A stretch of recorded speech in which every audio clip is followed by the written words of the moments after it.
And we're live. Hey, everybody, how's it going there? Your boy here, James, aka Mr. Sequential Treasures himself. Back again for one of our little chat sessions here, a little discussion here with Sequential Thinking.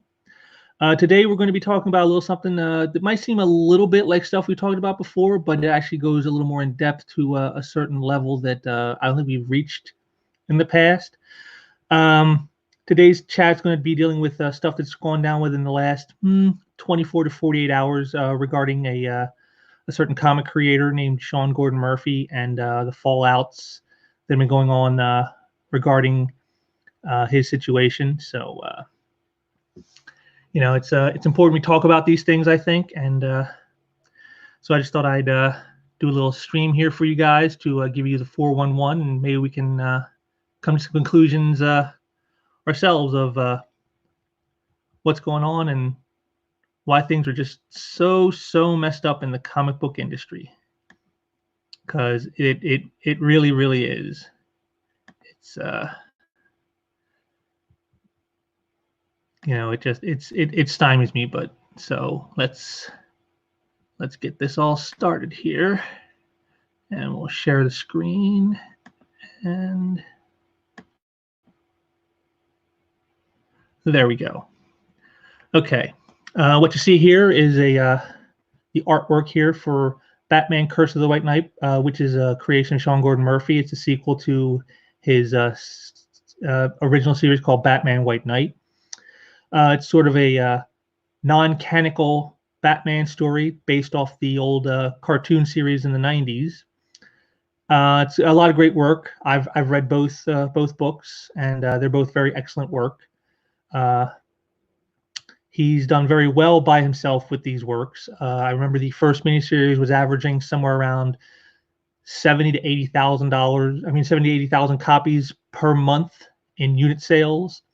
And Curse of the White Knight here has been a little bit less, only maybe about 55 to 60,000. But in today's market, that's actually pretty good, because the main Batman title that isn't canon for DC Comics, it only clears about 75 to 80,000 copies a month. So, to be doing 3/4 of what the main title that is in canon is doing from a side shifted mini series that's out of canon, it's pretty impressive.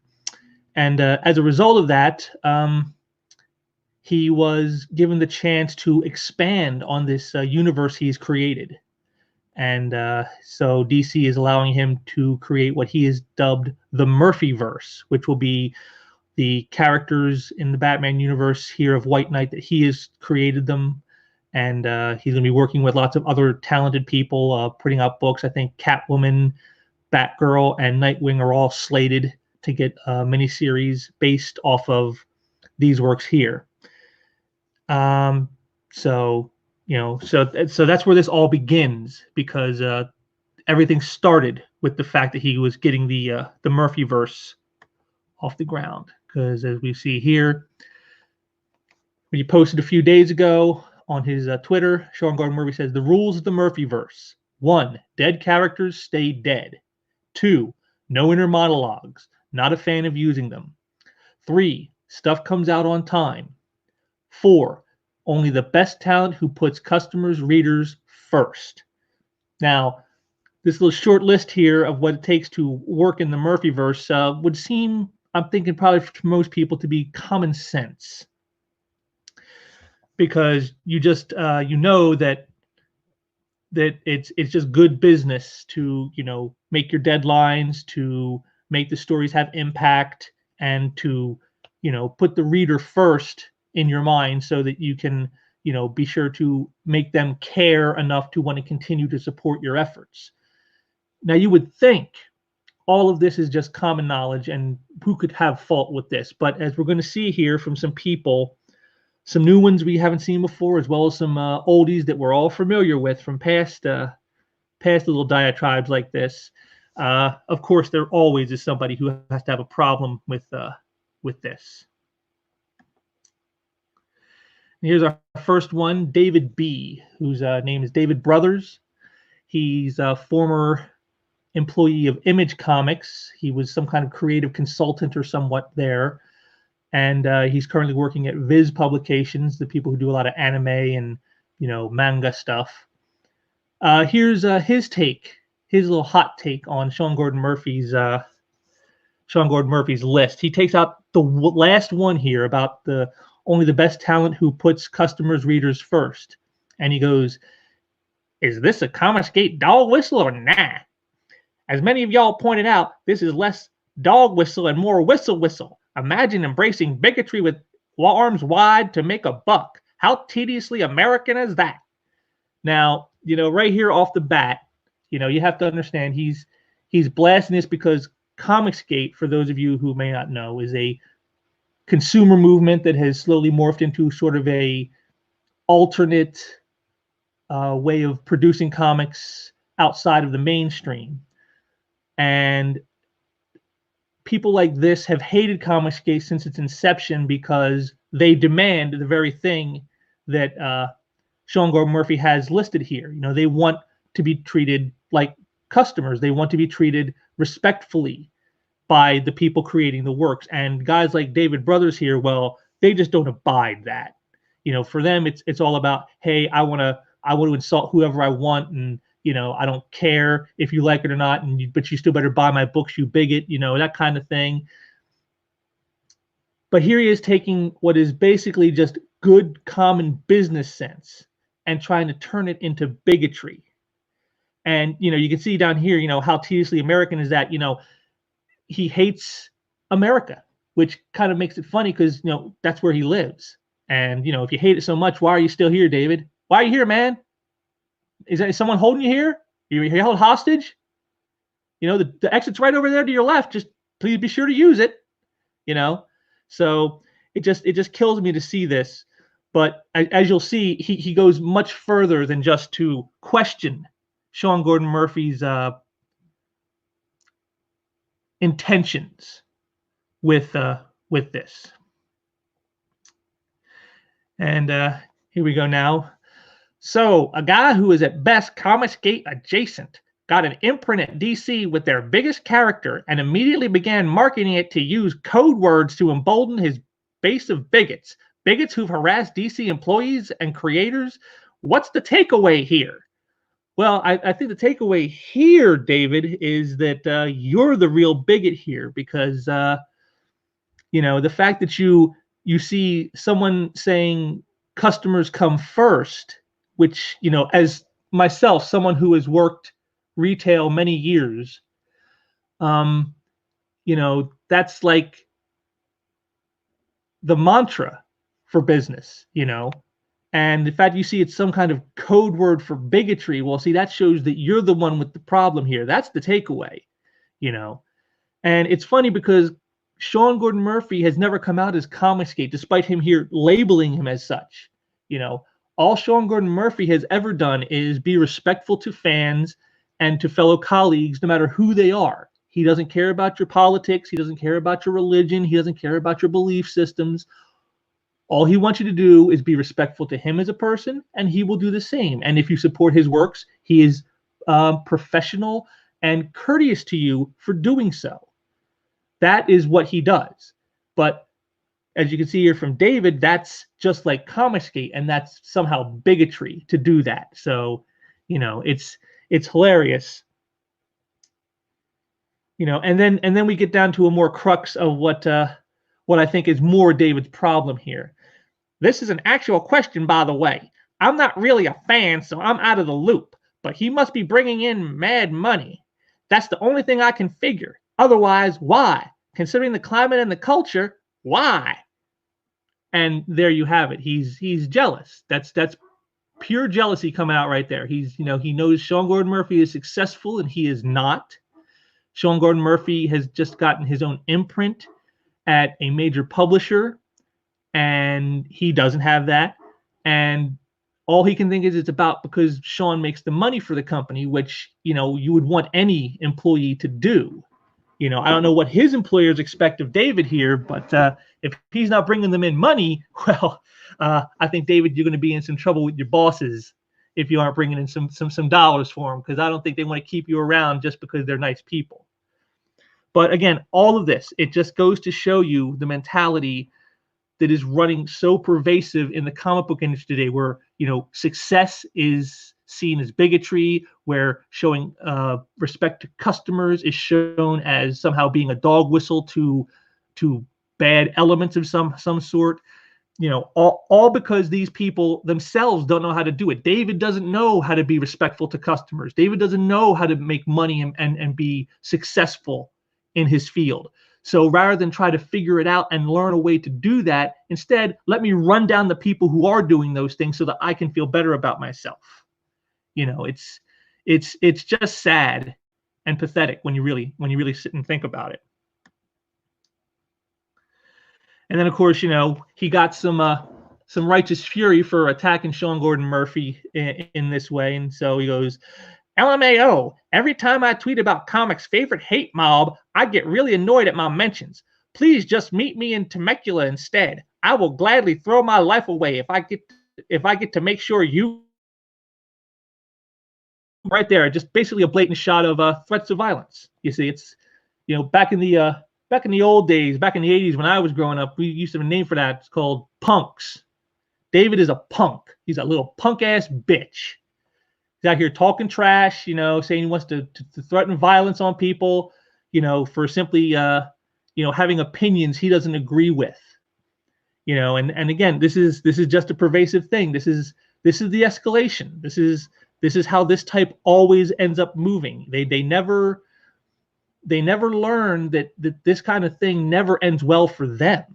They think that they can just do these things with impunity. And sadly enough, in the industry today, a lot of publishers and editors, they allow people like this to get away doing things like that. And that's why it's so pervasive and such a problem.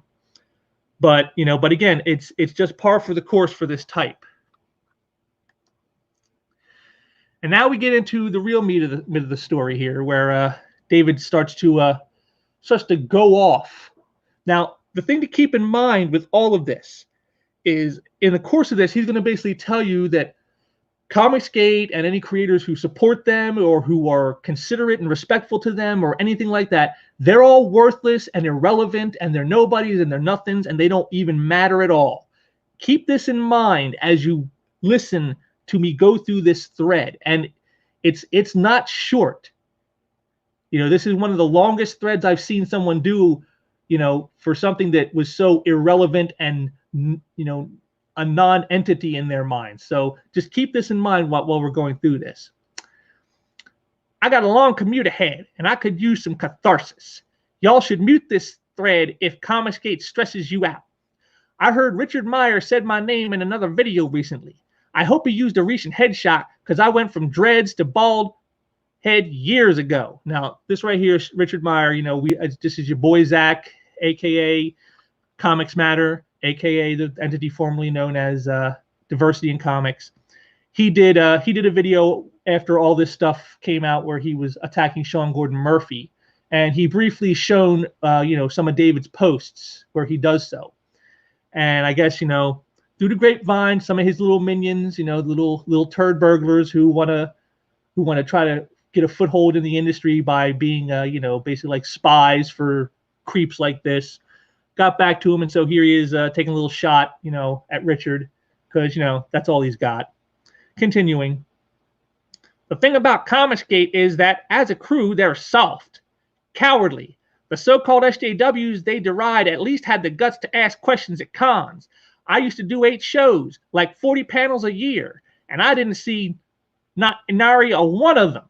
Well, first of all, you don't know that you didn't see any of them, because most times a Comicsgater won't make that a public thing in the public realm, precisely for like what we just saw with David's previous post, because of threats of violence. Richard C. Meyer himself had threats of violence put on him, people trying to track him down at shows so they could assault him.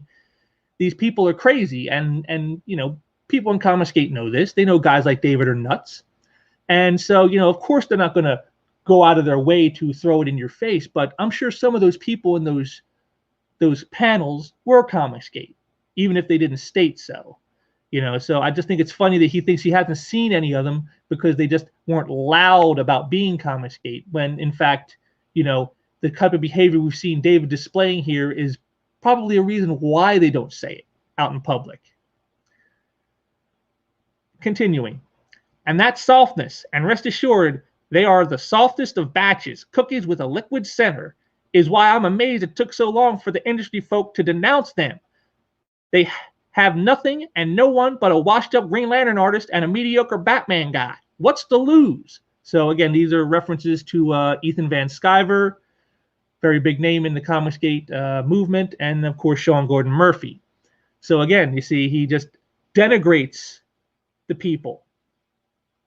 You know, these are supposedly colleagues. You know, these are people in the same industry he is in, and he's doing a mediocre Batman guy who has one of the best-selling Batman books in the last couple of years. You know, selling almost as well as the main title does. You know, but that's just mediocre. You know, washed-up Green Lantern guy. You know, who worked on one of the greatest Green Lantern stories done within the last 20 years.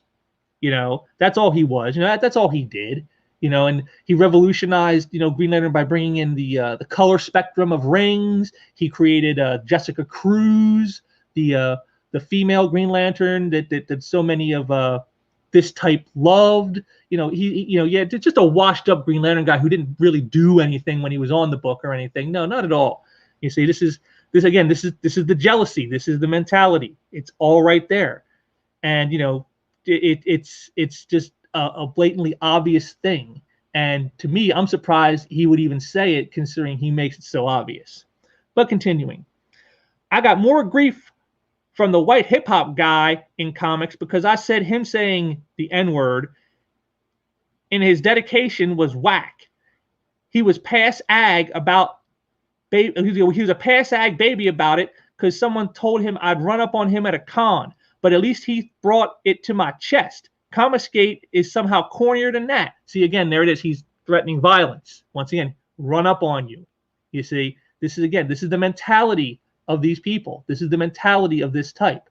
They cannot handle criticism. They cannot handle people calling them out. They cannot handle people having a differing view, a differing opinion. They cannot handle people, telling them that their bullshit doesn't fail to stink.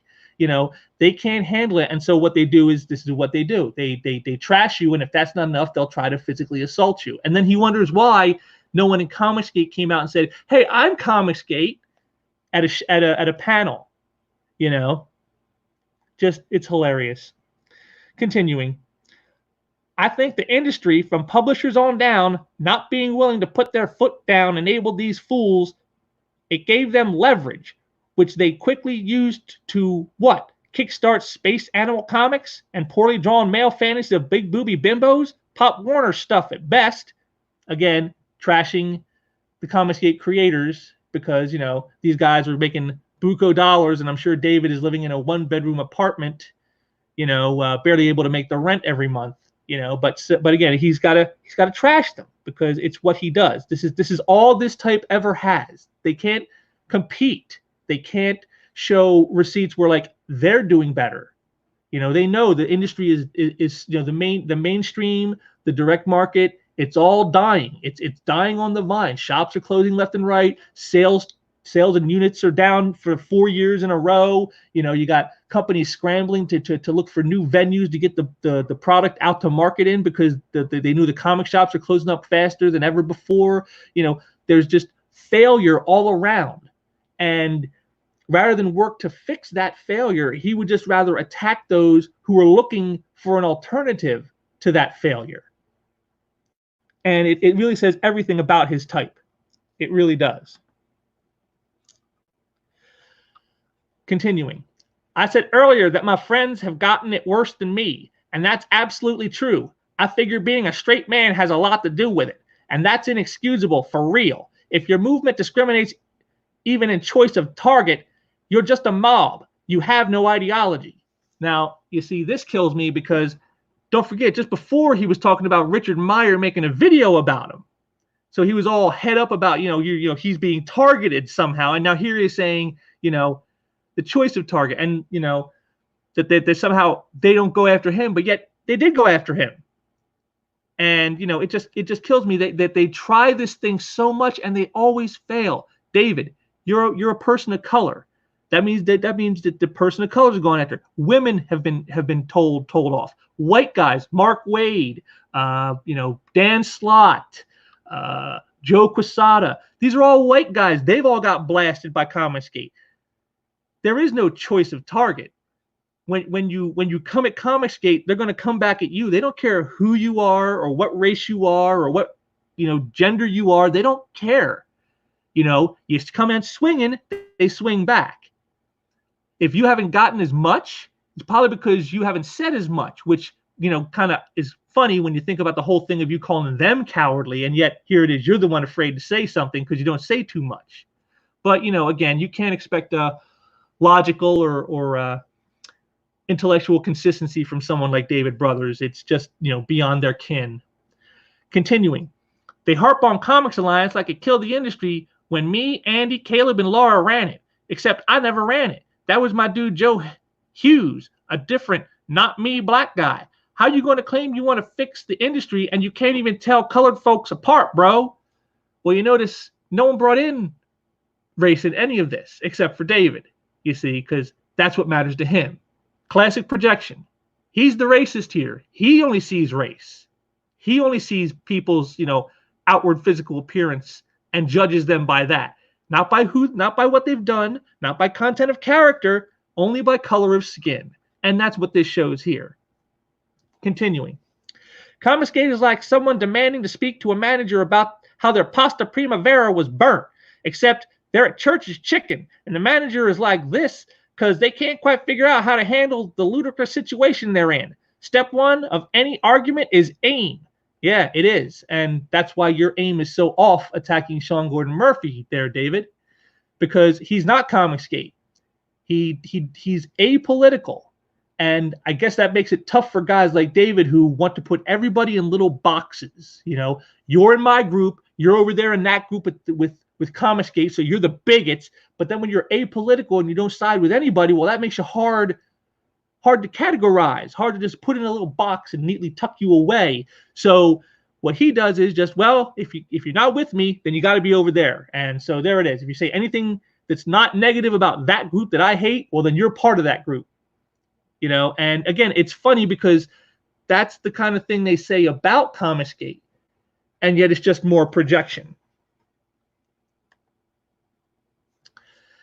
Their Lord and Savior, Richard Meyer, got aired out and exposed on TV by a comedian. That's y'all's king? What has he ever done for you, besides make videos validating your deep-rooted racism, homophobia, misogyny? How much money did y'all give him? See, again, here we are again. He's blasting someone else for these things, and yet he is the only one who's shown any racism, homophobia, or misogyny here. He's the only one attacking people, with his own deep-rooted biases being exposed. And for those who don't know, the comedian he's talking about is a couple years ago, Richard Meyer was on the Jim Jeffries show for some segment they did about comic books. And it was pretty obvious that it was a edited interview. They chopped it up to put his responses not with the questions that were asked when he was responding, to make him look bad. It's something that reporter Avi Yemeni, some of you might know, who lives down in Australia. He also was on the Jim Jeffries show, only he was smart enough to bring his own little secret hidden camera, and he recorded the entire interview with Jim Jeffries. And so when it aired, to make Avi, who is a brown-skinned Jew, look like an anti-Semite racist type, he was able to then show the actual interview of how it went with Jim Jeffries and exposed Jim Jeffries' tactics. So to see him use this is kind of funny when we all know that Jim Jeffries is just a washed up hack of a comedian who actually, I think he just recently lost his TV show. So that's how good a comedian he was. He lost a show on Comedy Central. Wow, that's hard to do, I think, because they play just about anything on Comedy Central. And so if you lost your job there, wow, man, that's a pretty bad statement. So I don't think anybody was exposed on Jim Jeffries' show except for Jim Jeffries being the biased, lying hack that he is. So kind of funny that David wants to try to use that to smack somebody with. Continuing, I know there's black people who claim Comicsgate too, But we already know about these "what's going on, massa? We sick?" types. I know all y'all saw the Django, utterly beneath our notice. I hope someone out there loves you enough to fix you. So right there, see, there it is. He just got done calling Richard Meyer a racist and his fan base racist, and here he is being exactly that, racist. He's insulting people of color who don't think like he does. Because see, that's how this is. For people like David Brothers, everything is a monolith. You're either with them or against them, and if you're against them, then you're every evil thing. And it doesn't matter. All these things that they supposedly stand for. I stand against racism. I stand against misogyny. I stand against all these things, unless the person who is female or gay or a person of color doesn't follow the ideology I demand that they do. And then suddenly that doesn't matter all of a sudden, and we can just go and be as racist, as sexist, as whatever we want against those people because, well, they don't matter. I guess the people who are black in comics game aren't authentically black, David. Is that where we're going to go with that? They're not real black people? You're going to drag out some racial slurs on them next, David? Is that the plan? Because that seems to be where you're going. But, again, it's not surprising with his type.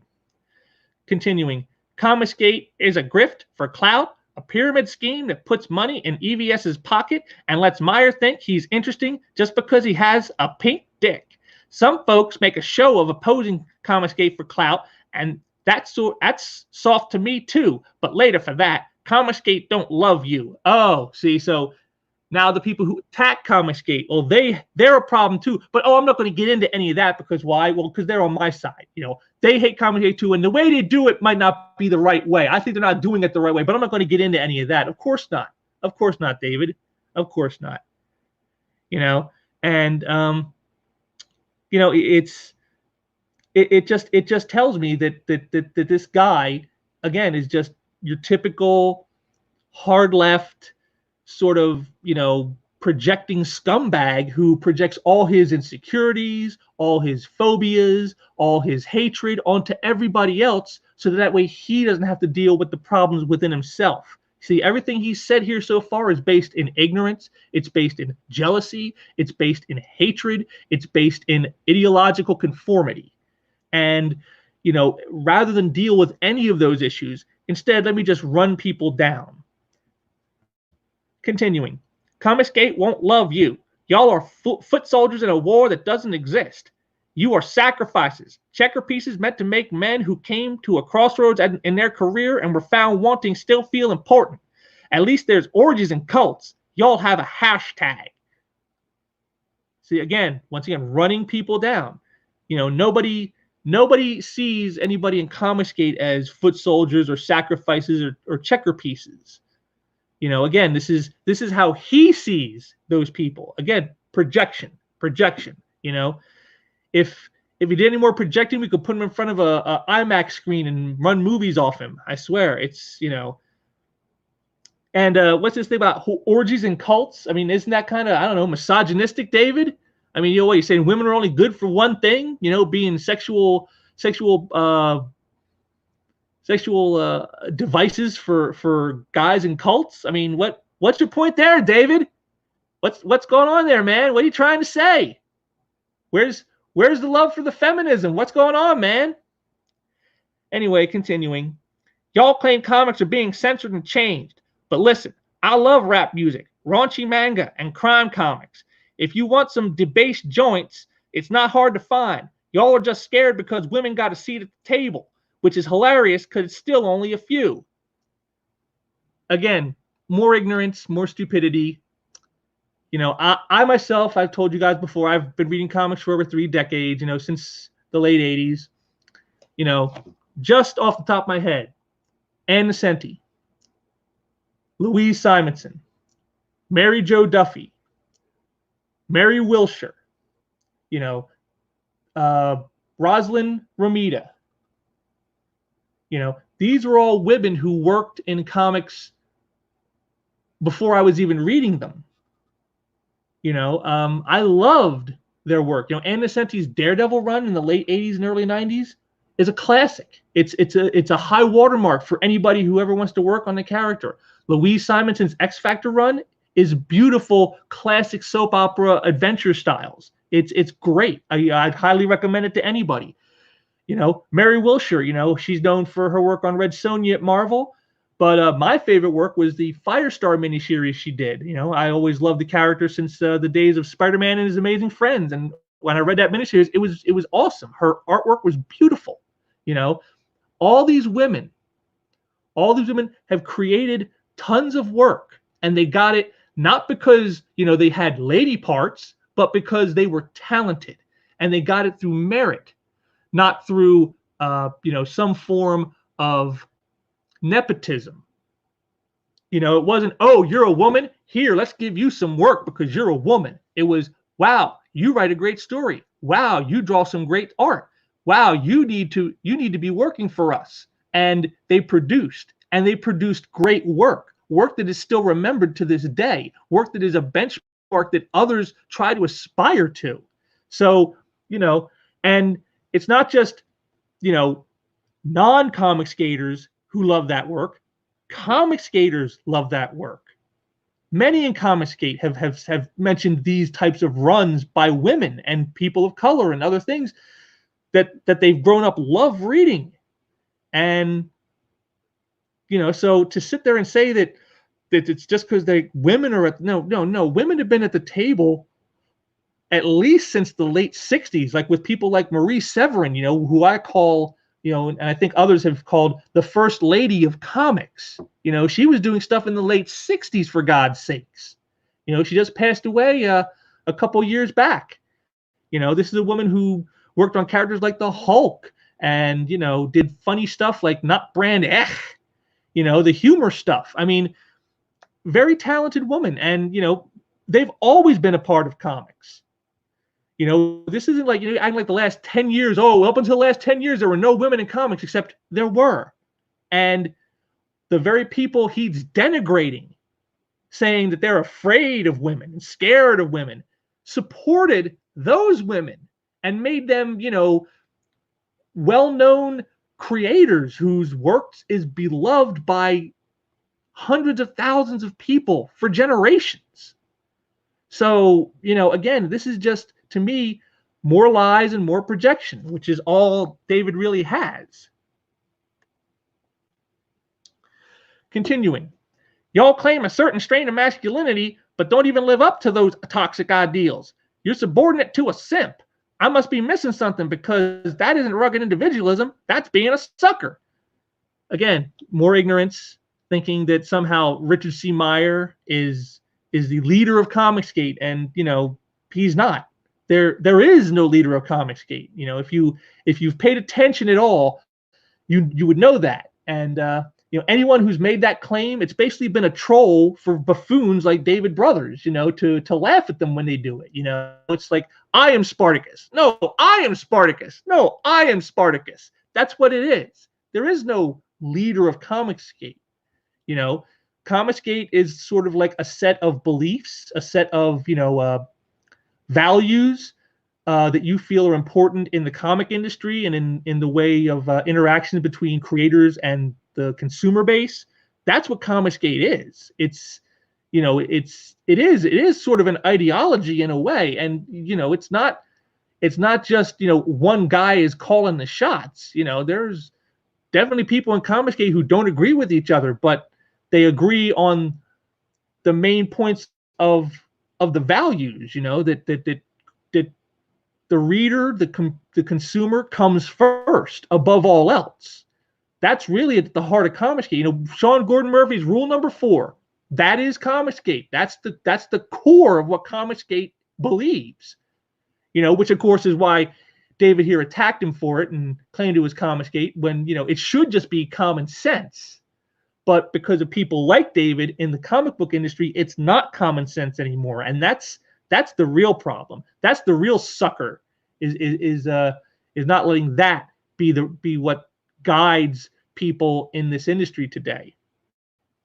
Continuing, it's embarrassing. It's embarrassing that you folks are like bigots. It's bigoted to call a group of people who mainly harass women over nothing bigots. It's embarrassing that Sean Murphy is courting you. He probably saw that check you gave Ethan and saw a whole forest of marks. See, again, once again, bashing success. Ethan Van Sciver's success with Cyberfrog, making over $1 million. And, has to bash Sean Gordon Murphy, saying that, he doesn't believe in the values that he stated in that group of values that I showed you earlier, but that it's all just because he thinks that's what he needs to say to make the money. And, again, it's more telling of David that that's what he believes, because I don't think that's what Sean Murphy believes, but it is what David Brothers believes. He believes that readers are only marks. Take note of this, folks. That's what he thinks of readers. You're marks. And if you can't be his mark, well, then F you is basically, I guess, his whole point there. And again, mainly harassing women. No, I'm sorry. Comicsgate has called out people of all genders, of all races, and they don't discriminate that way. If you are someone who thinks, again, like this guy, that readers are marks, that there's no respect due them from those who are producing the work, if that's what you believe, they're against you, and they don't care what your identifying markers are. They don't care. They care about the fact that what you're saying is wrong, and they're going to call you out, and they'll call you down, and they're not afraid to do that. Continuing. It's embarrassing that you think I ran anything at Image when I stayed there as a proofreader. It's embarrassing that comics pros hesitate to denounce you. It's embarrassing that all your comics read like trash. It's embarrassing that you have a movement that's pro bono marketing. Again, more trash talk, more insulting, more denigrating, And, it's funny, he even kind of self-owns, because he plays down his own role at Image, because at the time, like I said, he was some kind of creative consultant. He wasn't just some little proofreader. He was more than that. But see, to own the people he hates, he's even willing to denigrate his own work. This is how little he thinks of it. And pro bono marketing, hey, free marketing, who wouldn't want that?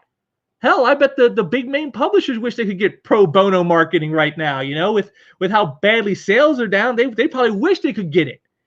But again, this is just more jealousy. Continuing. It's embarrassing to even be mentioned by you, because I came out the dirt and made something of myself, and it's clear from how you speak to my friends and behave online that you're beneath all of us. Your money is worthless. Your heart is worthless. Your art is worthless. And I think right here, we're starting to get to the nitty-gritty crux of it all, right here. This is what it is. This right here. He looks down on anyone who disagrees with him. You're beneath his notice. And you notice he complains about others' behavior, and yet look at the behavior you've seen here so far from him. Inferred threats of violence, denigrating others' work, denigrating others' success, denigrating others as bigots when he himself has said things that are equally bigoted. This is what it is right here. This is the heart. This is the heart of what is wrong in the industry, that someone can go on and say something like this, telling you that your money is worthless, that your readership is worthless, that your creations are worthless. All of that is worthless. And yet he's made something of himself, so much so that he downplayed it in the previous tweet. That's how much he's made something of himself, that he has to downplay his own efforts just to try to own you. What does that say, David? How worthless are you? Continuing. I'm surrounded by excellence, from the books I work on, to the moves I make, to the company I keep. I lived a blessed life. I'm incredibly grateful to be where I am. Y'all watch a sweaty dude on YouTube hollering in front of a DVD shelf full of garbage and go, yes, hoist his flag. Again, another shot at Ethan Van Sciver, whose videos get probably way more attention than anything David's working on right now. But I've always found that when someone has to tell you how great their life is, it's probably really not that great. Because if it was so great, they'd be too busy living it to go on big, long Twitter screeds like you see him going on here. And again, see, we're not even done yet. This isn't even done. And yet, but that's how great his life is, that he's doing so well that he has to tell you how great it is, because, you know, he's not busy living that life and doing those things. No, it's I got to tell you about him in a big long Twitter screed. That's how great I'm doing. Yeah, I think we kind of figured that out, David, with all your jealousy of people like Ethan Van Sciver and Sean Gordon Murphy. Continuing. If I had half the powered image y'all think I did, I'd have led fuck Comicsgate chants at every single panel I ran. Except your movement name is so stupid it doesn't even have good rhythm, so both myself and the crowd would do about 2 rounds and peter off. Well, I'm sure that's probably not the only thing he's ever petered off in doing. I'm sure there's probably plenty of women who could testify to that fact too. But be that as it may, I find it funny that he says that the movement's name is stupid when it's people like David Brothers, you know, who coined the term Comicsgate. Comicsgate wasn't created by the people who are part of the movement. That was a name that was pushed on them by those within the mainstream to denigrate them. It was sort of like a scarlet letter that you put on someone to say that this person isn't worth listening to, this person isn't worth supporting, this person isn't worth, you know, giving any attention to. And what Comicsgate actually did was they took that word and said, okay, we'll take your word and we'll change it from a scarlet letter to a badge that we will wear and shove back down your throats. Which, you know, is what they've done with the success that guys like Ethan Van Sciver, John Malin, Richard C. Meyer, Cecil, all these guys who've had such great success with their crowdfunding campaigns. You know, they've taken Comicsgate and rammed it back down the throat of the people who pushed that name onto them. And so it's again, this is just more ignorance of David not understanding anything of what he's talking about. But again, it's not really a surprise, because those who attack Comicsgate, or people who are in Comicsgate, or even people who just like Sean Gordon Murphy, who are just not nasty to Comicsgate, you know, they have no understanding of what it is, what it's about, and what it stands for. So is it really any surprise when they make stupid bonehead comments like this that are easily disprovable? I don't think it is. Continuing. I'm still on this bus. Ha ha ha. But I done said what I had to say. Richard, if you make a video about this too, please use this photo instead of a 100-year-old one with my locks. I know I look cute in it, but I'm on a new wave lately and trying to meet some cuties this spring. Yeah, well, I can say that is definitely a better picture of you, David, because anything that covers up your face is definitely going to only be of benefit to you with the cuties, I'm sure. So yeah, that's a good one, my friend. Nice cell phone. And now we get down to the very bottom, and I think this is what prompted his attack on Sean Gordon Murphy. This is what prompted his screed. This is where all of it comes from. Everything that he has just said, all the stuff you have seen before this, all comes down to this. Oh, wait, I forgot something. They claim people should respect customers or they won't buy things. Okay, don't. Billions of people don't buy my stuff. What's a couple hundred more? And I think that pretty much says it all right there. This is a guy who works in an industry that, you know, as Richard Meyer has used, it says it's basically like a hot dog seller. You're selling a product to people. You want as many people as you can get buying that product. And yet, to a guy like David Brothers, that doesn't matter. And in fact, if you don't buy his work, he doesn't care. But it's funny to me because, you know, as I've stated before, 9 times out of 10 with these types, the stuff they're working on isn't their stuff. He's not doing cell phone published stuff that he has created himself and is publishing himself. No. He's working for, you know, a company like Image, or currently he's working at Viz. These are products that are owned by a corporation.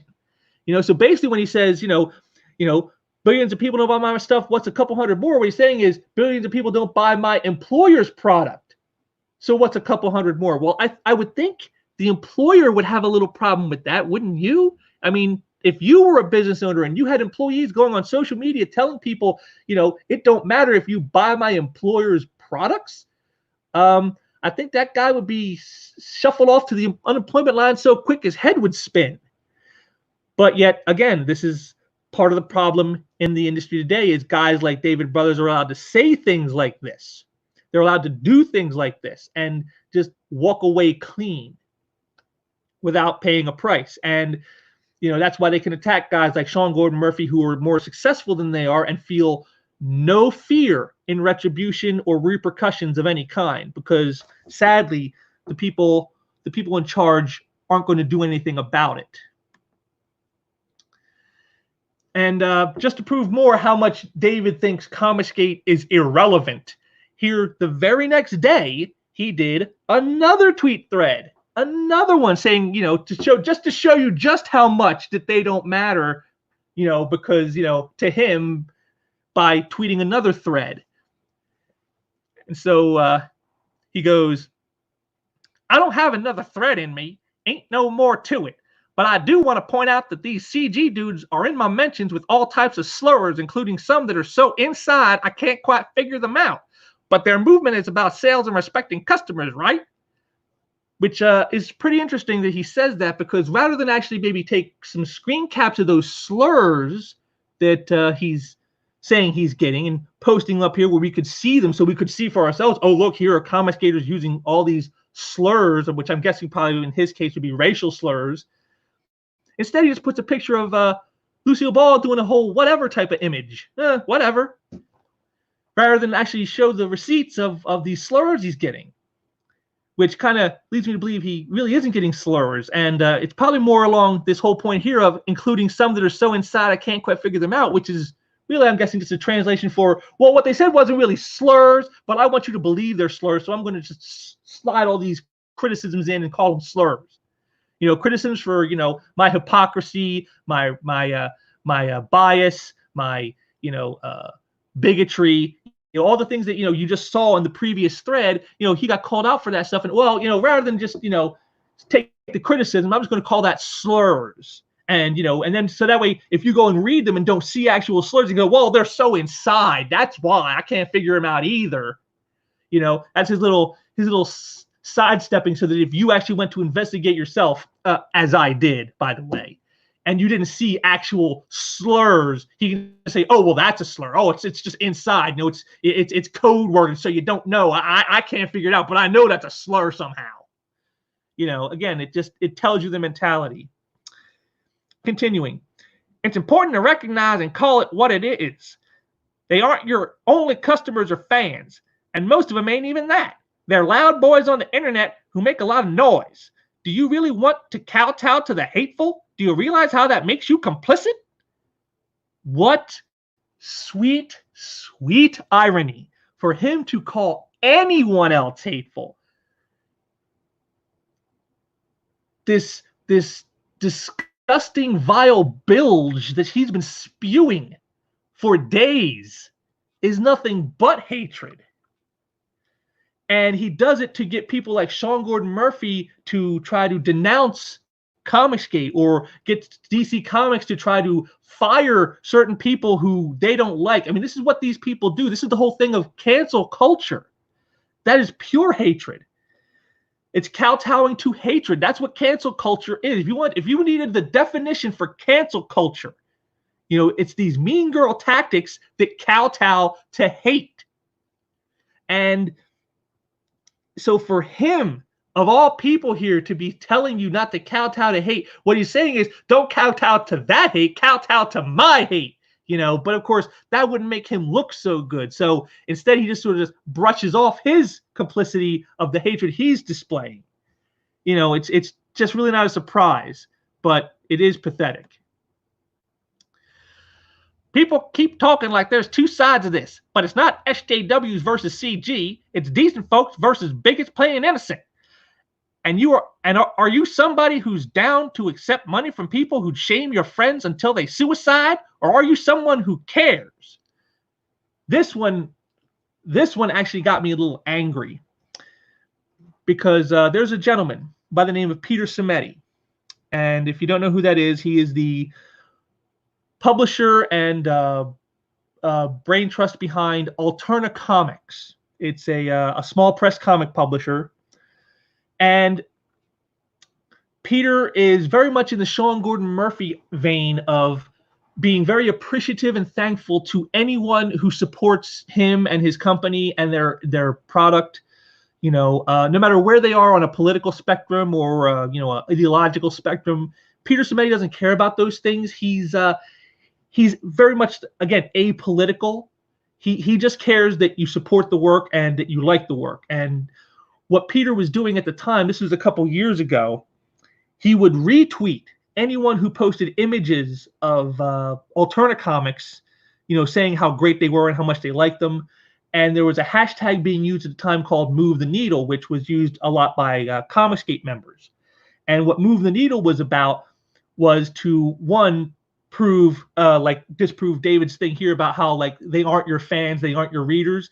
This was to prove to them that no, we do read comics. Here's our proof. And also to spotlight the kind of works they enjoyed so that the publishers would know this is what we want. We want less of these far left political ideologue, preacher pamphlets that are being forced down our throats, and we want entertainment that is actual entertainment. And they would show the pictures of books that they bought that week to show you what it is that they actually wanted. We want more of this.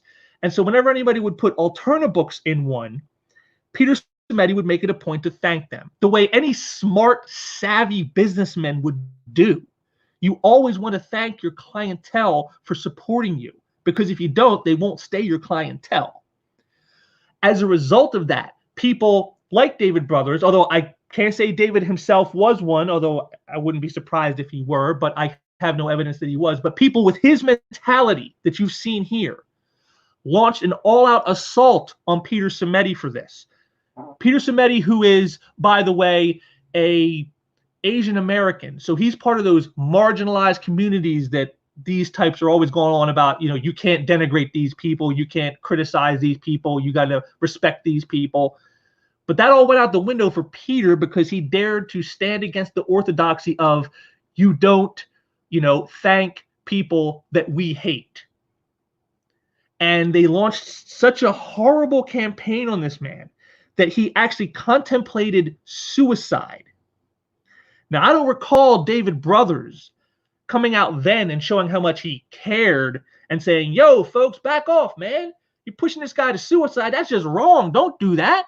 Jesus, this, you don't have to agree with him, but man, this is just wrong to try to get someone to off themselves for it. I didn't see any of that there. I didn't see when he got shamed to that point. But I guess since he doesn't follow the same ideology that David does, David doesn't really care, which kind of tells you everything you need to know about David. And once again, the final tweet here in his little thread pretty much gives you the core of what this all comes down to. Continuing, I'm not saying you're with me or you're against me, but I'm Southern and Black. I've spent a lifetime navigating this space, so there's very little room for conversation here, because spotting these fools for what they are is a survival mechanism for me. Think about it. Yes, David, think about it. Think about the fact that maybe you've been at this so long that you've worked so hard to see racism or sexism or whatever isms that you want to apply to somebody. You've been looking for them so long and so hard that you see them everywhere, like a soldier with shell shock who's afraid of every loud noise or afraid of large crowds because it triggers them, because they don't know how to handle it anymore because of the experience they had. Maybe that's your problem here, David. Maybe that's what you should think about. Maybe it's not that Comicsgate or people who don't agree with you, like Sean Gordon Murphy or Peter Simeti, maybe they're not the problem. Maybe the problem is within you, that you have been, quote unquote, navigating that space for so long, you've gotten inside your own head and you can't see out anymore, that you see enemies everywhere, even when they don't exist, even when they aren't your enemies, even when what they say isn't what you want to believe what it is. But of course, such inner self-reflections, would require someone like David here to actually take a break from castigating others and attacking people like Sean Gordon Murphy for daring to have the audacity to to thank people that he doesn't agree with, that he doesn't like, that he doesn't, want, to be a part of the industry that he's in. This is the mentality. This is where I think it all comes down, is these broken people who are so broken inside that they don't know how to fix themselves. And so rather than even attempt to try to fix themselves, they just demand that the world bend over backwards so that they can stay broken and not have to feel broken. And that's just wrong. That's the wrong way to handle it. And it's led to this mean girl society within this industry that is destroying lives and destroying the industry itself. That's like our little title here says, that cancel culture destroys lives and industries. And right here, David is showing exactly why that is. He is so focused on his pain, on seeing the enemy, on looking for everybody in the shadows, that he doesn't see that he has now become the monster that he hates. And I myself might feel sad and pitiful for such people if they weren't also such colossal, arrogant assholes about it. Because that makes it very hard to care that these broken people are this way, and it's really, really become a problem for the industry. Now, you would have thought that would have been the end of it, but it wasn't, because just a couple days later, this happens. Now, this image here you're seeing, this is Bigfoot Bill 2. It's a sequel book to one called Bigfoot Bill, put out by a creator named Doug TenNapel. Doug TenNapel, for those who may or may not know, was the creator of Earthworm Jim back in the 90s, the video game and the cartoon and all that came from that. That was his creation. And he was scammed out of that. He was forced out of the rights to the character by the company that was producing it, saying that if he didn't sign the rights over to them, they would fire all the people working on the video game and other things that were being done. And so to protect those people, Doug signed the agreement and gave the rights to the company. And he recently got them back, I think, was it 2 years ago? And that's why he produced a new Earthworm Jim book for the first time in like 20-some years. This is his other creation, Bigfoot Bill. And this is attached to Sean Gordon Murphy because Sean and him are friends, by Sean's own account. And he asked Sean to do a variant cover to the Bigfoot Bill 2 book, which Sean agreed to do. Now, you'd say, well, what's the deal about that? Why is that a problem? Well, the reason that is a problem is because of stuff like this. Doug TenNapel has been labeled as a transphobe and a homophobe because Doug is, at least he purports to be a Christian with very deep held values, and he feels that, the LGBTQ plus community has, are pushing agendas that are not just anti-Christian, but also dangerous. And, they're trying to conform society to their way of thinking. And as you can see here from these tweets here, I'm not going to go through all these, but I'll give you the gist here. What happened is in this set of tweets that is just one example I could have dug out of many, he referred to some journalist who was, I guess, a trans person named Heather, and he called Heather him, inferring, that they weren't a real woman, they weren't biologically female.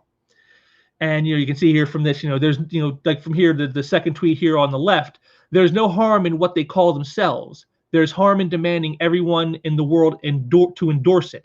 That's how adulthood works. You see, and so right there, that right there is basically, he doesn't feel beholden to use the pronouns of choice that someone has.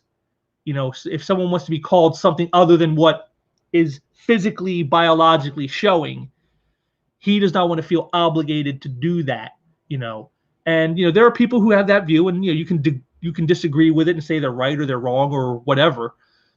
But it's due to stuff like this that Doug TenNapel has been castigated by guys, who would be part of the woke crowd. He also has problems with Comicsgate as well, because he kind of burned some bridges with people in Comicsgate. But that's sort of a side separate thing that really doesn't have much bearing on this specifically. But because Doug is seen as a quote unquote transphobe / homophobe, anybody who is connected with him in any way, shape, or form is automatically guilty of the same. What brings us to Sean Gordon Murphy.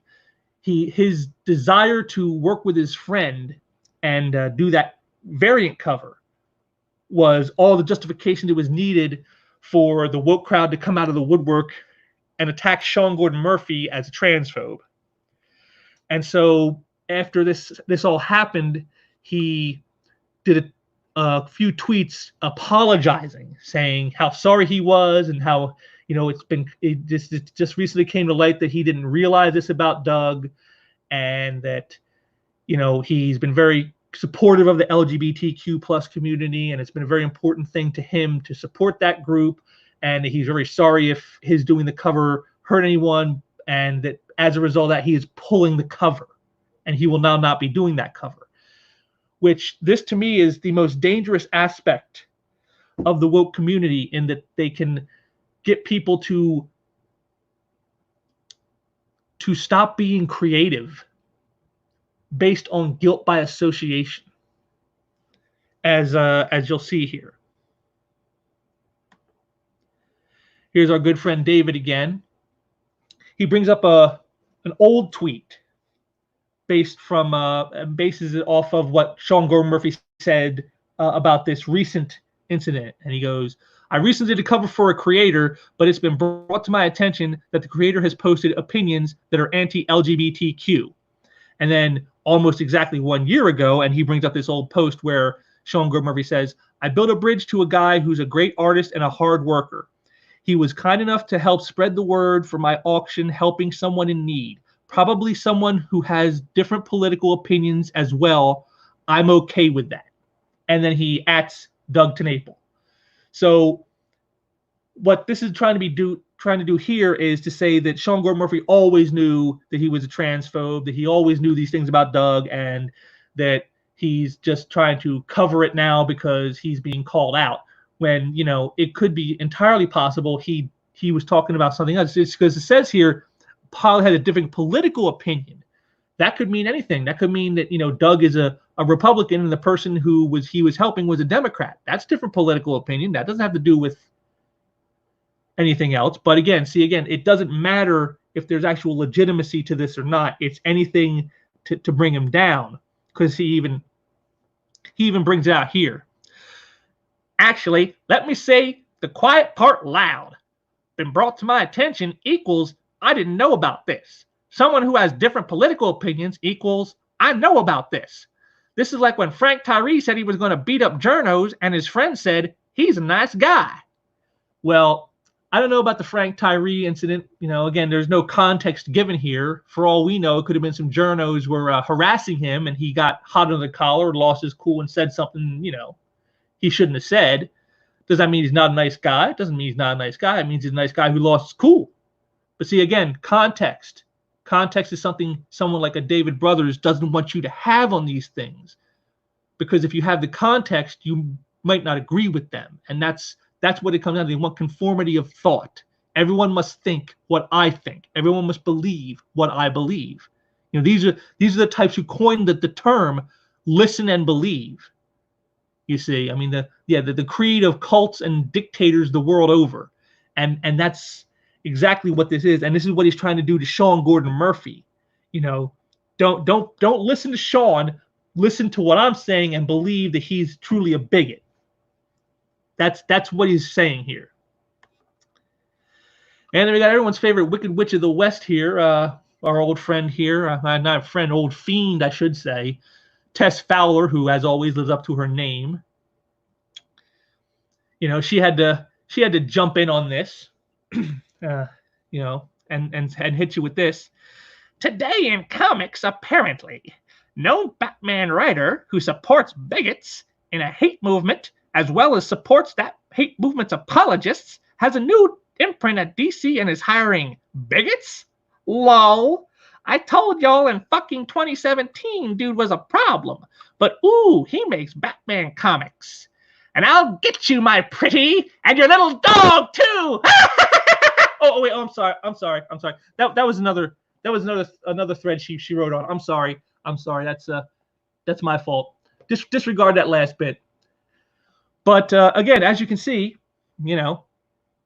this is referring to Sean Gordon Murphy's deal with the Murphyverse. Now, there is nothing that says Doug TenNapel was going to work on the Murphyverse. The only thing we know about is he was doing a cover for Doug for his campaign. But again, it's all guilt by association. So if he's willing to do something for Doug, well, then I guess Doug owes him, and so maybe he'll do something for Sean, or I don't know what the mentality is here, what the logic is. Since there is no proof of anybody hiring Doug TenNapel at DC to work on the imprint. But again, see, it's once again guilt by association by these crazy weirdos who are just filled with hate. And Tess Fowler is probably one of the most hated people in the comic book industry. She's also feared by a lot of people for doing stuff like this. They're afraid that she'll try to ruin you the way she's tried to ruin so many others. They fear her, but believe me, the people who fear her also hate her. Lots of people hate her. Like I said, she lives up to her name, as you can see here. But this isn't where it ends for Sean Gordon Murphy. It isn't just Doug that's the problem, because as you're going to see here now, it's even more. It doesn't end. Here it is. Here's Sean's post. I recently did a cover for a creator, but it's been brought to my attention that creator has posted opinions that are anti-LGBTQ. I've spoken with that creator, and the cover will now be pulled from the project. So there it is. He's canceled doing the cover for Doug based on the backlash from the woke crowd. And you would say, well, okay, they got what they wanted. It's over. Except with the woke crowd, it never is. And here's another familiar face to us, Stephanie Cook, who comes in and hits up with this. And what about your work with CG or Blake Northcott? Are you pulling your work from any of her projects as well?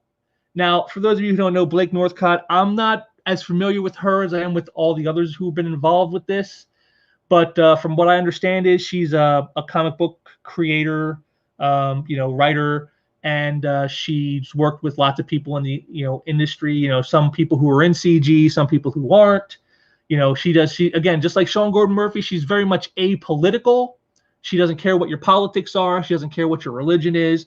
If you are a good person who can create some good work and you can get a collaboration going with her that interests her, she's willing to work with just about anybody, that wants to work. But again, see, as you can see with Stephanie, that doesn't matter. She calls Blake a CGer, but Blake isn't really CG.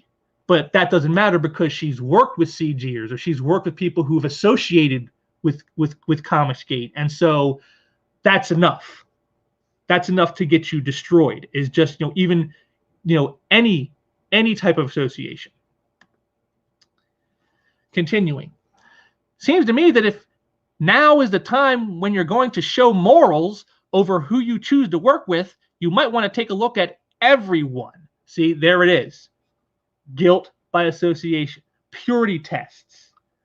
This is what these types do. This is how these people operate. They can't just say, well, we'll compete against them and produce a better product that people like better, and then they'll go away because they're failures. No, they want to utterly destroy your lives. This is what you need to understand. This is what is so wrong in the industry, that there are people like this who are in positions of power or positions of influence. This is where it's all going so wrong. This is why we can't have nice things. This is what it is. And to purity test everyone you work with. I mean, what do? Go dig through all their Twitter history, dig through all their Facebook history, dig through all, go back to their high schools and see what they wrote in their high school yearbooks. I mean, how far do you go? Where does it end? You know, if they said something stupid when they were 16 years old, does that still translate on them now that they're 46 years old? I mean, how does that work? Is there a limit? Or are you branded for, you made a mistake once and you're branded for life? How does that work? But see, of course, there's no context here, because if they gave context, they themselves probably would run afoul of it themselves. Because as I've said many times before, no one can pass SJW purity tests, not even SJWs themselves. That's why they want it administered only on those they disagree with and never on themselves, because they know they'll fail. Continuing, revoking your art from one crappy person's project doesn't mean squat if you continue working with other crappy people that people are less vocal about. So again, see, here we are. It's anyone. If we just don't like this person, maybe I'm not yelling about them enough. Maybe I'm not castigating enough. Maybe I'm not, on Twitter every day bashing this person, but you still shouldn't work with them because I don't like them. That's all that should matter. I don't like them, so you can't work with them. What kind of standard is that to run a business or run an industry on? Not viable. And crappy people, well, would that include David Brothers, who said some very crappy things, as we saw here, some very sexist, some very racist things to people of color about, other people, women, things he said. Does he qualify as the crappy people? What's the standard? Who defines crappy people? Stephanie, you? Because I think from what we've seen of you in the past, you're a pretty crappy person. Does that mean you shouldn't be allowed to work on projects because you're a crappy person? I somehow don't think you would hold that standard to yourself, which kind of tells you everything about what they're doing. Continuing, she's included in CG or roundups where she benefits from their promotion within their community, and she does interviews with well-known Comicsgate sites. So again, nothing that is her specific. She's mentioned by people in Comicsgate. She's interviewed by people in Comicsgate. Comicsgate promotes her, her projects, and that makes her comedy. Never mind that she herself has never said, I am part of Comicsgate. That doesn't matter. That never matters. All that matters is that she's connected even tangentially to Comicsgate, and so therefore she must be destroyed. Are you starting to see the pattern, folks? Here's a snippet of her interview with Bounding into Comics, where she tells readers what she's doing is exactly what Comicsgaters are constantly asking for. It's a throwback to the comics of the 90s. It's sexy and fun and dangerous in a way that most modern comics are afraid to be. There you go. There you go.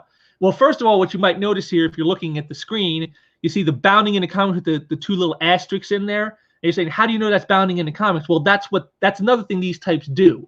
They want to trash you, but they don't want you to know that you're being trashed by them, because they're afraid that you, or maybe some of people who follow you, might come in and confront them and criticize them for doing so. So this is the little tactic they use to sort of like invoke you without invoking your name. Like they Voldemort you. Like, we can't speak the evil one's name, but we'll infer it enough so that you know what I'm talking about. That's what this is. It's so pathetic and transparent, and again, cowardly.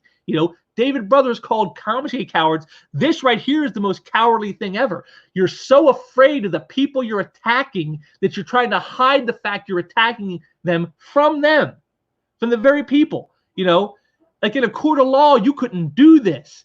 You can't accuse someone in a court of law and then them not know that you're accusing them.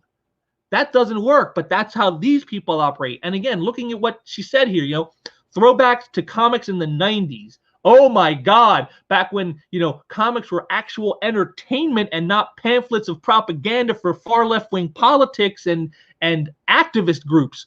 Holy hell. Oh my God, it's so evil. It's pathetic. You're pathetic, Stephanie. Continuing. Here's her knocking the new Bond stuff and what her solution is to anyone who may give her guff about a run that features a return to sexier Bond girls. And just so you can see what Blake says here, steps to a successful Bond series. 1, have several sexy Bond girls. 2, establish shockingly high hemlines. 3, shorten the skirts for further if anyone complains. 4, repeat step number 3. So because she's having fun laughing at these moral scolds who hate anything that the people they would deem evil enjoy, she has to be destroyed for this. You see, that makes her a problem. See, again, and she's attacking a woman. You can see from this, Blake Northcott, you can see her picture here. She's a female. Blake is a woman. Isn't that one of the groups you're not supposed to criticize? Didn't David Brothers just say that Comicsgate was scared of women in comics? And yet here's Blake Northcott, who's in comics, and here's Stephanie telling you that they support her and they promote her projects. And well, which is it, guys? Which is it? Are they afraid of them, or are they supporting them? How does that work? Can you guys get together and work out your narratives? Because you're all over the place. You're making us all confused.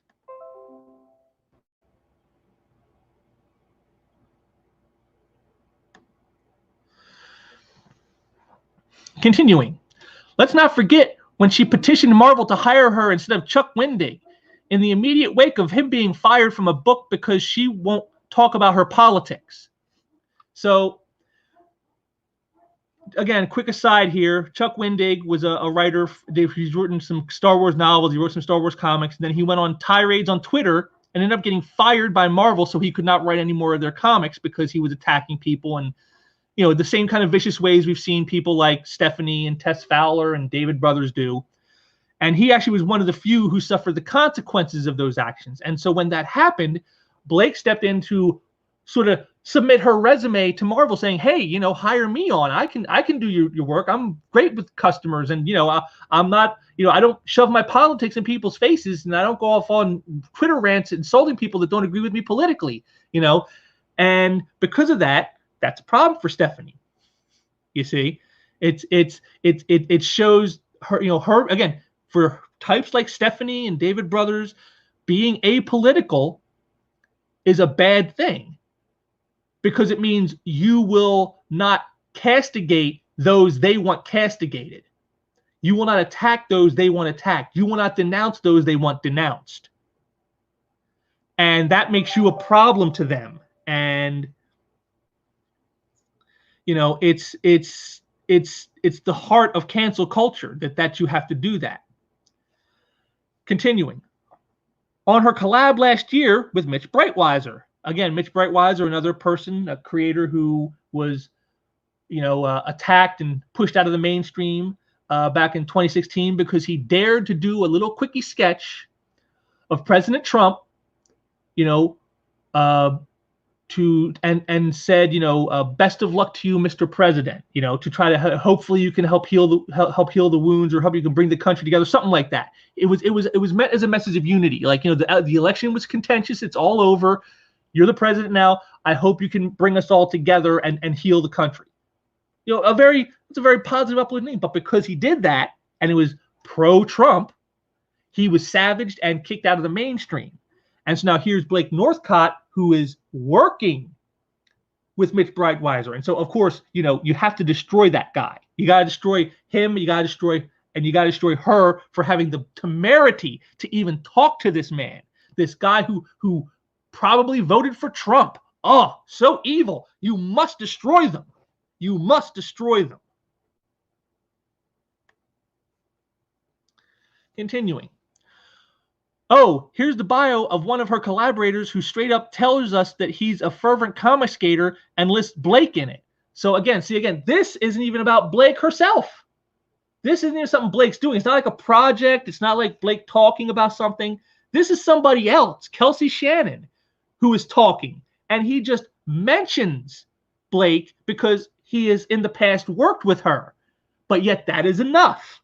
This is enough for her to demand that Sean Gordon Murphy denounce her and not work with her, as he was planning to do. I've heard they're going to do a Catwoman miniseries, and Blake was going to write it. And so, see, again, this is Stephanie trying to get that project crushed because she is hateful and jealous of Blake, who is way more successful than she probably is. And that's where all this stems from. And I think you'll see that in as we go along. Continuing. Figure it out. I'm done providing proof of her alignments. She is with confiscators, plain and simple, even if she doesn't outright say it. And see, there it is. Guilt by association.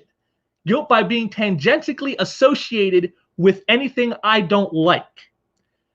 You know, you can't work with people and just work and not have any, you know, compunction of, you know, their politics, pardon me, or their other beliefs. You know, it's like, you know, it's like saying, you know, back in the day, if you worked in a factory and you worked alongside this other guy and he had views you didn't like, and yet you guys worked together because that was the job to create this product.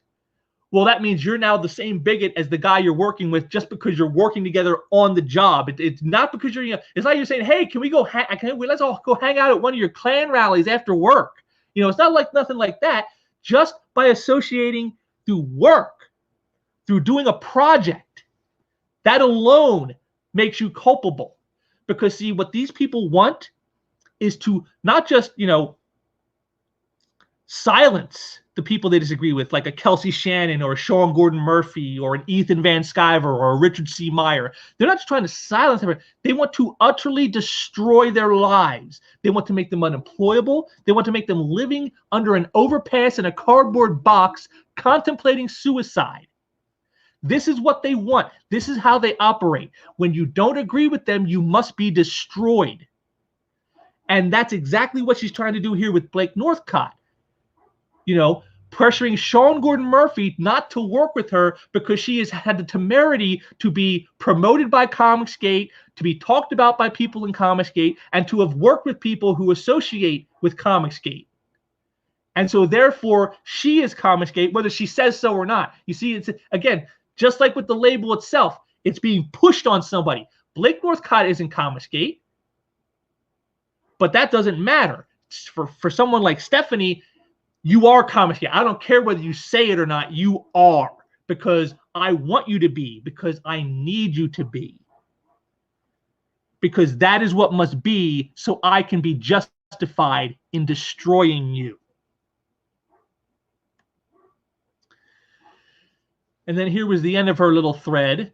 LMAO, I'll throw her response to me here at the end of this thread because that feels pretty poetic given the actual facts presented above.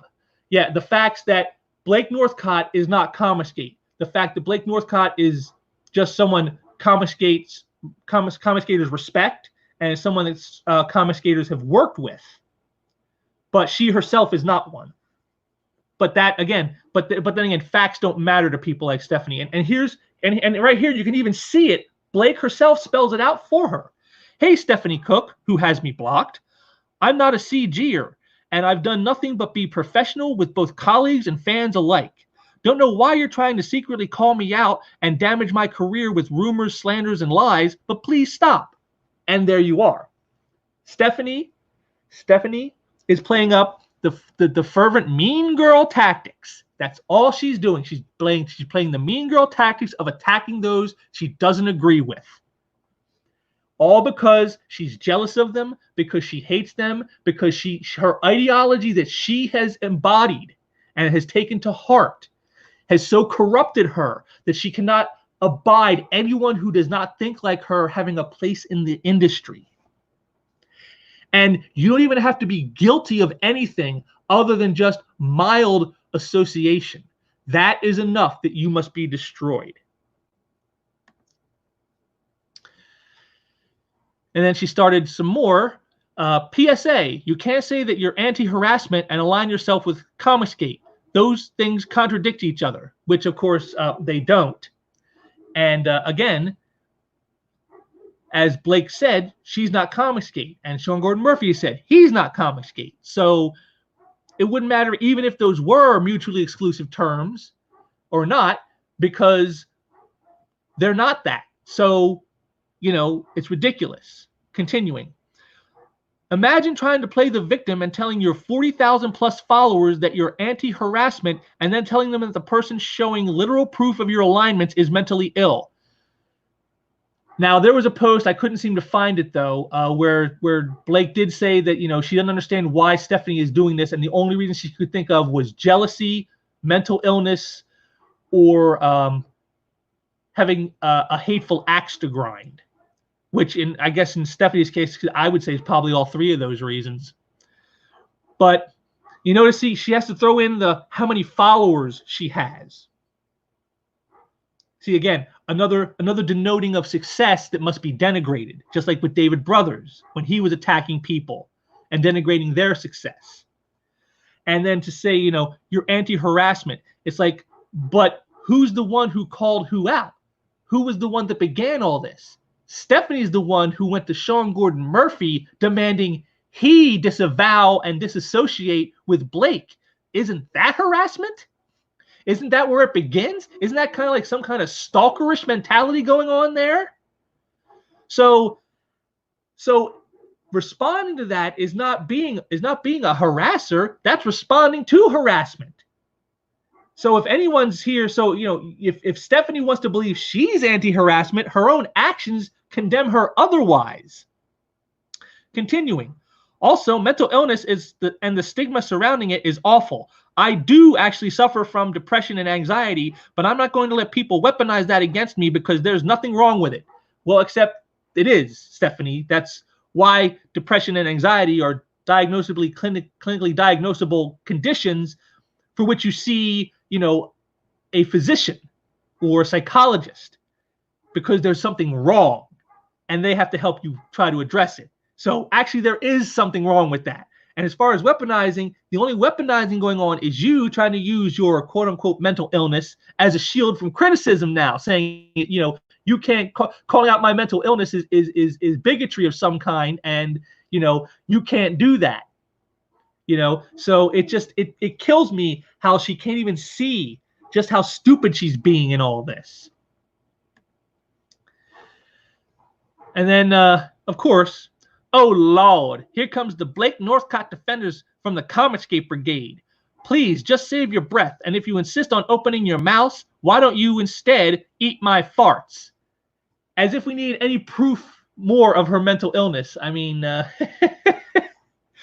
you know, I mean, again, just total, utter contempt for anyone who is critical of what she has done. And I think anybody who is a moderate, right-thinking, mature adult would look at what she's done and be like, this is like, you know, 9th grade teenage girl tactics out of Mean Girls. You know, she's trying to get somebody canceled who's done nothing wrong. Blake's only crime is in being apolitical and not disassociating people that she doesn't like. You know, this is the problem. This is why comics are failing. This is why sales are down 4 years straight. This is why, you know, the big titles, Batman can't make 100,000 copies in sales because of people who are working on books who think like this. This is why the industry is dying. This is why comic shops are closing. This is exactly the problem. And you have Sean Gordon, and this is why they attack Sean Gordon Murphy, saying treat customers with respect. And instead, this is what these types want. This is their answer to that. Eat my farts. You know, this is how they are. And I'll just throw a quick little aside here. Stephanie actually blocked me on Twitter after I gathered all this stuff, which is kind of funny to me that she thinks that's going to stop me, because Stephanie, if you're listening, and I know you probably are, or at least one of your minions is, you haven't stopped me. All I have to do is log out of my Twitter account, and then I can go straight to your account and read all your posts and capture them and do all of that. You haven't stopped me, Stephanie. I won't stop calling out people like you, or you specifically, when you do these things. It's going to happen. You've accomplished nothing. Congratulations. It's just stymieing to me, the level of stupidity of these people. And I'm going to bring it all to an end here with this little post off of one of the ones that David Brothers did, from this guy here, R. Richards, obviously referencing Reed Richards of the Fantastic Four. And I think this encapsulates exactly the problem and why Sean Gordon Murphy's apologies were a mistake, why, you know, giving in to these people is always a mistake. Quote, "It's never good enough. It's why Sean Gordon Murphy should never have apologized. Once you weirdos decide someone is canceled, that's it. No possible redemption. Such an awful, hateful group. I think that pretty much typifies David Brothers, Tess Fowler, Stephanie Cook, and all those who think and believe as they do. This is what they are. This is what they do. And they're destroying lives when they do it. They're destroying careers. They're destroying an entire industry. And they don't even care. Because for them, it's not about making good products. It's not about having, showing you're better through better work or better creations. It's all about attacking those you don't like. It's about destroying what they enjoy. They're only happy when you're miserable. And that's what they go out of their way to do, make you miserable. That's what they did to Sean Gordon Murphy in this when they swarmed him, was to make him so miserable that he backed out of doing that cover, to make him so miserable he had to prostrate himself and apologize. An apology that was never going to be accepted. And then just leads into being emboldened to go after somebody else now. Oh, we got Doug Staple. Okay, good. We got our scalp. Let's move on to the next one. Let's go for Blake Northcott. You see, and if they got Blake, guess what? There would be somebody else after that. This is what they do. This is how these people are. Publishers, business owners, you need to know these people. You need to see them for what they are in this. They do not have the interest of your company. They do not have the interests of business at heart. They do not care if they destroy everything around them. As long as they get, like David Brothers said himself, he doesn't mind going down as long as he takes you with him. That is the mentality of these people. This is what they are. This is what they do. And it's why it must be fought and stopped. And, calling it out like I'm doing, that's one small way of helping, creating alternatives the way Comicsgate is done by, having people who can create their own creations through crowdfunding. That's another way. But, publishers, if you want to survive, if you want to make it, if you want to last another 80 years, the way the industry has, you need to get off the stick on this and start doing something about these types who are destroying everything, who are ruining everything, all in the name of an ideology that is so toxic and so hypocritical that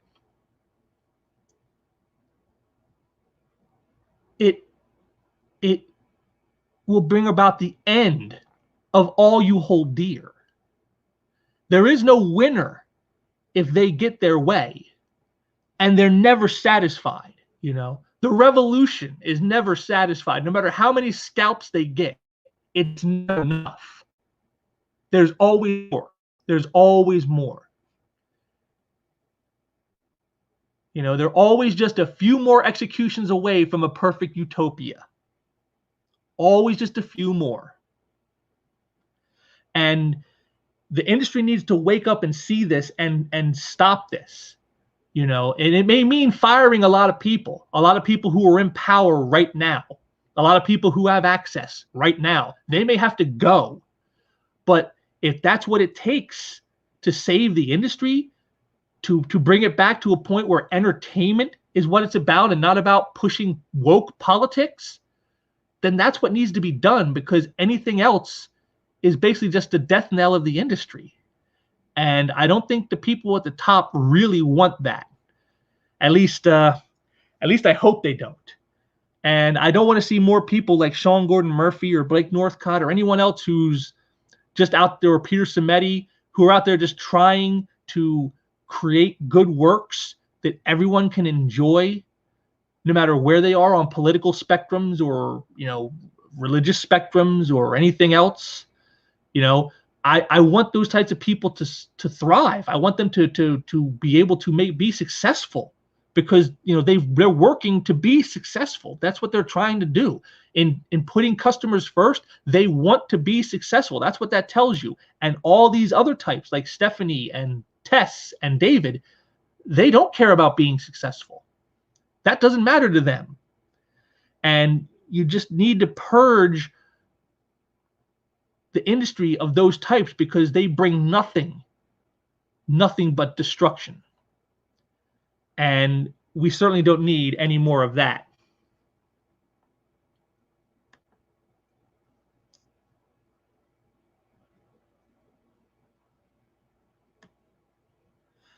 So there you have it, folks.